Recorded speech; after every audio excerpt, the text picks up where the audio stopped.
Hierdie ouens dink hulle is in beheer. Hierdie ouens dink hulle kan 'n sê oor wat in hierdie man se lewe gebeur en Jesus beveel hulle. Jy sien, mense kan bestraf, maar Jesus beveel. Jesus beveel. Mense bestraf, Jesus beveel, en wanneer hy beveel, dan word daai selfde ouens wat nou net bestraf het. Ek love dit. Dat hy hulle beveel in daai oomblik en sê bring hom vir my. Dieselfde ouens wat nou net bestraf het, moes diensbaar word.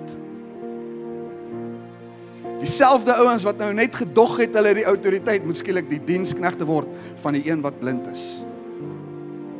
Ek wonder of daai blinde man vir 'n oomblik wil fight en sê, nee, julle wil my nou net stil gemaak, los my uit. Ek wil nie nou met julle te doen hê nie. Kan iemand anders my help asseblief?